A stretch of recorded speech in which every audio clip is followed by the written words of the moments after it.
I am getting ready to do the video where I write the firmware and Eeprom data to these boards. Unfortunately, the tool I'm using to do that involves my phone, and that would be the same phone that I'm recording this video from, or with, and the same phone that I normally record my videos with. That means that I'm going to have to record the programming video with something else. I now introduce you to... I don't know what you want to call it. That's my old phone. Really old phone. It's some little LG thing. And I still have it, and it still records video, and the video looks absolutely horrible compared to this phone. But it does just the same count as recording. And, well, who needs a tripod? So what normally happens, the angle that you normally have, is I have this contraption hanging off the top of my desk. So I set my phone right in that clip, and it aims down at the desk. But I'm not going to be able to do that in this case because the phone is actually part of the process. So, well, here it goes. So, same as when I did the fuse thing, I'm using the USB ASP plugged into an OTG adapter. And I'm going to go ahead and I'm going to plug that into I'm going to wake up my phone first. Alright, so I'll bring the brightness up so you can hopefully see my screen here. Alright, and I will plug this in. I have Z-Flasher installed. The very first time I used Z-Flasher on this, it asked me if I wanted to automatically open the app every time I plugged the device in. I answered yes. Plug in the device. We get we get Z-Flasher, which is the name of the program. Then I will take board number 1.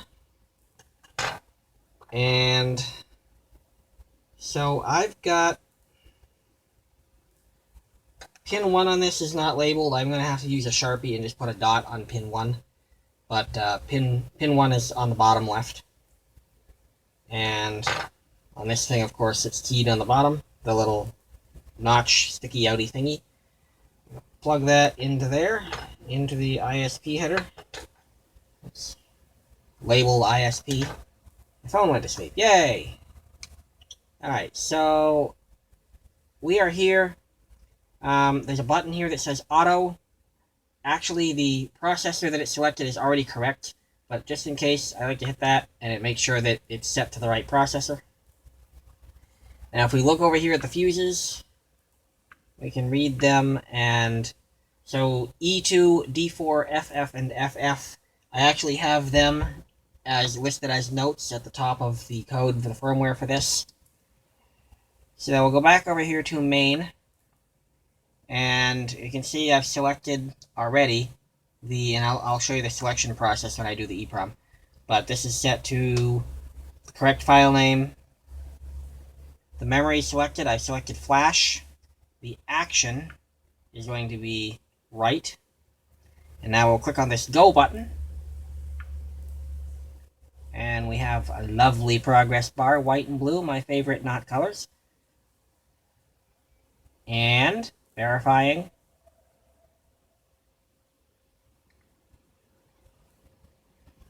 And operation completed successfully. And so now, I can plug it into the second board. I'll hit auto again, make sure it's identified and working. Hit go. And we're going to do the second board. Now this is just doing the flash data. And after this is done, I will redo the Eeprom data. So we'll just I'll do 3 of them, and then I'll do the Eeprom data. No, I'm going to do all 6. I had to think about that one for a minute, but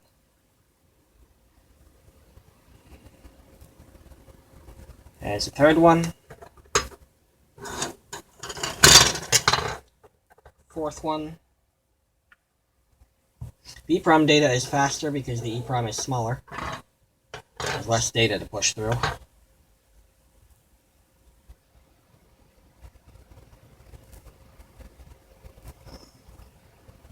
That's board 4.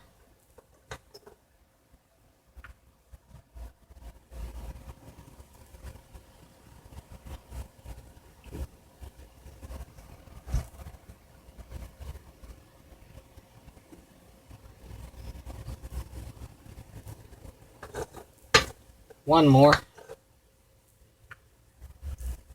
So I should state while I'm doing this that I realized I've got the wrong resistor value by far to drive one of the transistors on this board.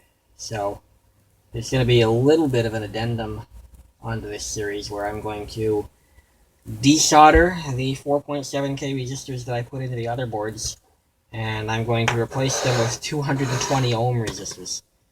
So yeah, they were way off, like more than an order of magnitude, more than 2 orders of magnitude. Okay, so now we're going to set the memory to Eeprom, and this little tiny dot over here picks the file, and I've got a file here with the word Eeprom in it. And here we go, we're going to write board number 1. You can see that this is definitely faster than the flash memory. It's not that the Eeprom memory is faster, it's nothing to do with the type of memory, it's smaller, there's less data to write.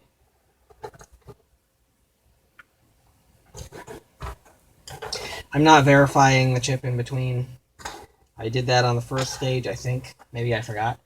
But in any case, I'm certain that all of them are talking properly, or else it wouldn't have taken the flash program, so.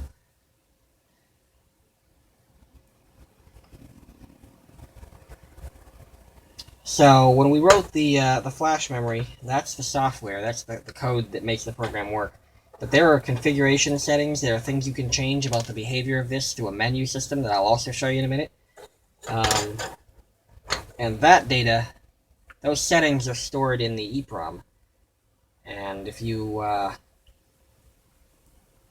when you start with a brand new chip, the Eeprom is all full of 1s, or FFs if you wish to look at it at 8 bits at a time. And those are not valid values for most of the configuration settings. So by writing the Eeprom 2, I'm setting all the values to some sensible defaults that I saved into that Eeprom image file. So now that we're done, we got all those written, we can go ahead and turn off the phone, unplug the OTG adapter and USB ASP, and unplug them from each other. I feel like they're safer when they're not all jammed together like that. And I suppose at this point there's absolutely no reason for me to not switch to the other phone, because I'm done with the phone. So we'll set the other phone up. I think I'm going to put it here so I can get a better close-up. And yeah, here we go with the other camera.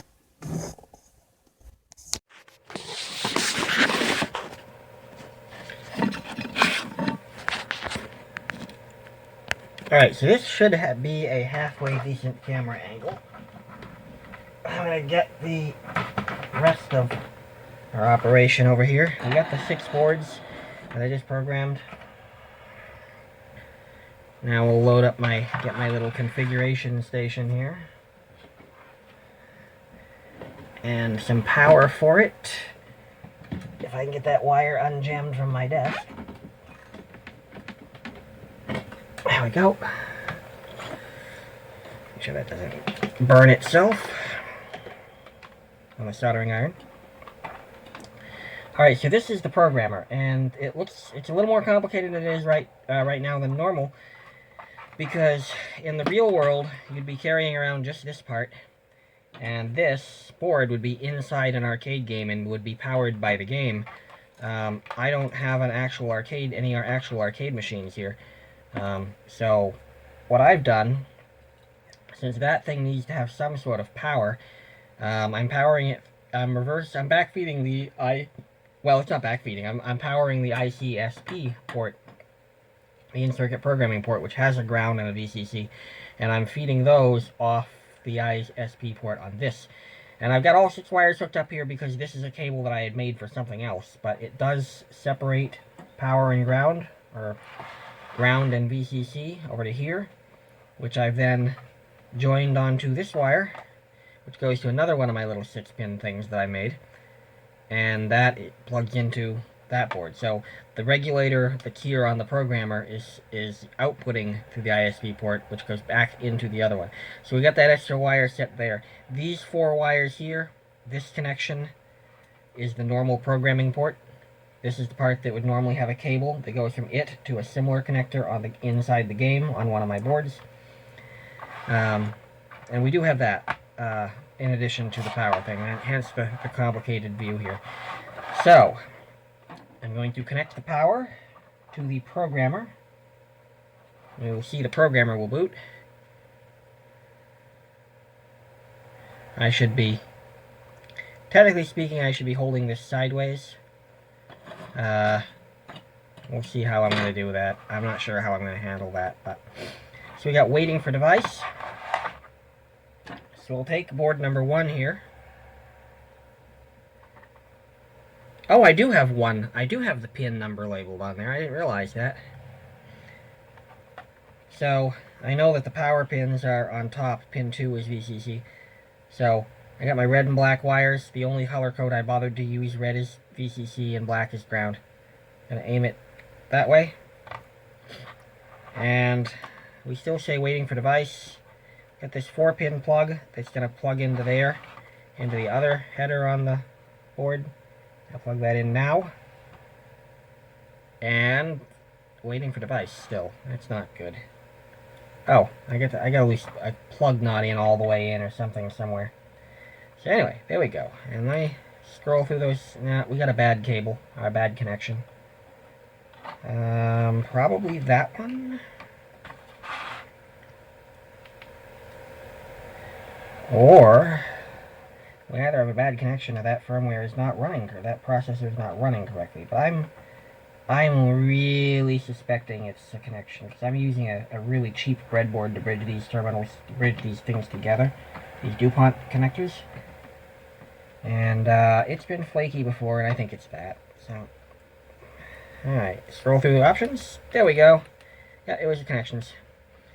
Alright, so I'm only going to do this one with the with this handheld programmer, or I'll be using this programmer to do the rest, but I'm going to do them on the computer because this has a serial port on the side of it, and when plugged into a computer, it provides a much better interface. But for the moment, we will do this one entirely with these buttons. So I will go here. If you hit this button, you switch. So right now I'm configuring a device. Hit this button here. Now I'm configuring this programmer itself. And I can switch back and forth. So I'm going to take the programmer itself, and I'm going to turn the backlight brightness up. Hopefully that makes a better video. I hope it doesn't make a worse video. That would be sucky. Actually, you know what? It probably does. So we'll go the backlight set to low. Alright, back to configuring the device. Hardware, it's the version number. You can't change that. You can hit the edit button all you want. It won't do anything. Compile date, can't change it. Compile time. So here we go, owner. And I'm going to change this to a fictional. We'll just change it to me. I'm going to change it to emulator. You know what? No, never mind. The company I work for, their name appears in several of my videos already, so it doesn't really make any sense to hide it. So I'm going to go ahead and... I went the wrong direction. The lowercase letters are toward the upper end. Anyway, I'm going to go ahead and configure this thing completely, because, I mean, I could blur it out, I guess. No one cares.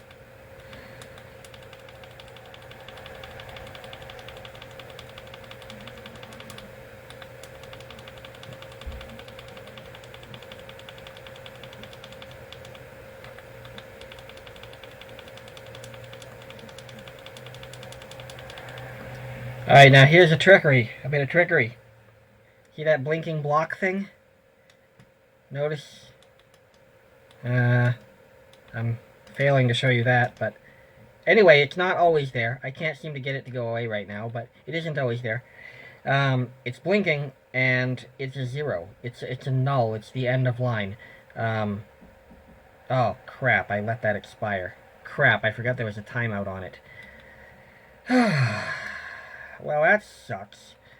Anyway, point is that you can't, that is not a space, and you can't actually move forward unless you change it into a space. And I will show you that this time.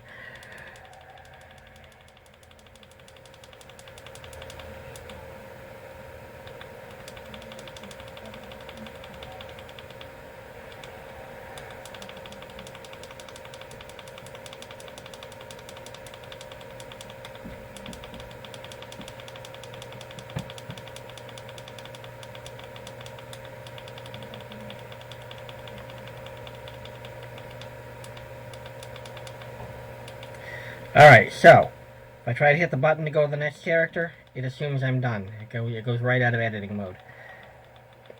I have to change that to a space, which is the first character.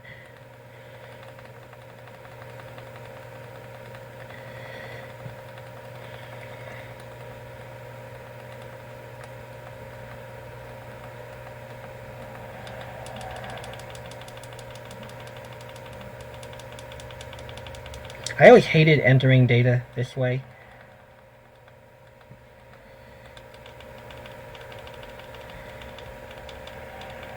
It just takes forever.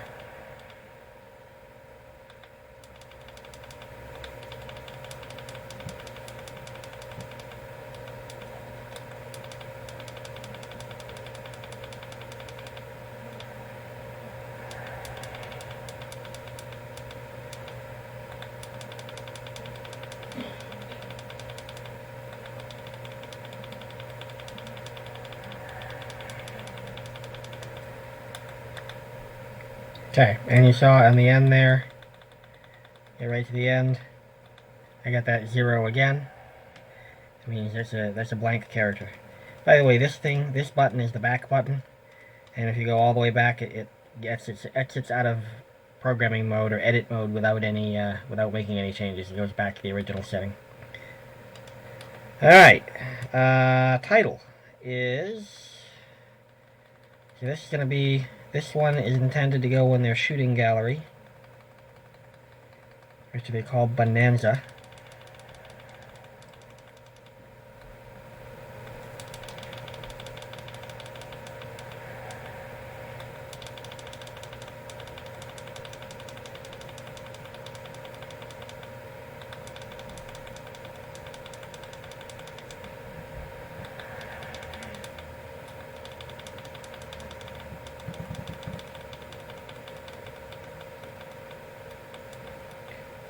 Space, and this is the first one, so I'm going to label it A.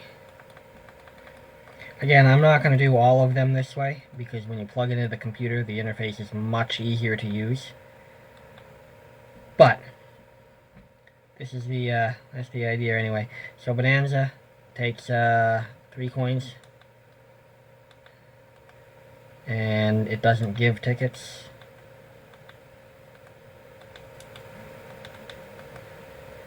The coin switch is normally closed. That's the whole reason we need this board in there. Coin pulse 125 milliseconds. That's fair. 625 in between. So that means that when it tries to tell the game that there's a quarter being put in, it'll act like the coin switch is open in this case for 125 milliseconds, and then it'll wait 625 milliseconds before it puts another pulse through. It does matter on that game. It's not extremely tightly critical, but if you are way out of range, it does miscount them. So the ticket emulator is not necessary. The game doesn't do tickets. The ticket notch, yeah, all the ticket settings are irrelevant. So yeah, we're good on that. So the door switch, or the coin switch on the door is actually the card reader, and that is in fact normally open. The card reader, the tickets are irrelevant also, and it's going to send just 1 pulse into this game. Jamie might want that changed. I'm not sure. If he wants it changed, he can change it himself. He's getting this programmer. Door timeout means that if they... You know what? I'm going to have to take that setting out of the firmware. There's no need for that to exist. There's no need for the door timeout. So what the door timeout was with the Dave board. If you put a coin, if you tapped your card, you put a coin in. If you paid for the game and then walked off without picking a station, then after a certain amount of time it would zero out that coin and not count it. And I don't know what I was thinking. For some reason I put that setting in here, and I was planning to implement it on this too, but that just doesn't make any sense in this application. So I'm going to have to alter the firmware and take that setting out. So here's your power delay. Again, this device, not this device, but that device, the card reader or other thing on your door is powered through this board, and it has a power on delay, so that we don't have 300 things trying to connect to the Wi-Fi and download their configuration all at once. This board, when you first turn it on, will pick a random delay between 15 seconds and 120 seconds, and both of those numbers are changeable. If you wanted to not have any delay at all, you just set these both to 0. If you wanted to have a specific delay that you controlled, you just put that value in both of them, because a random number between 30 and 30 is 30, for example. So, yeah, that's all of the configuration. We have configured that board to work on Bonanza, and we're going to do the rest of them on the PC over there, because it's just a hell of a lot easier.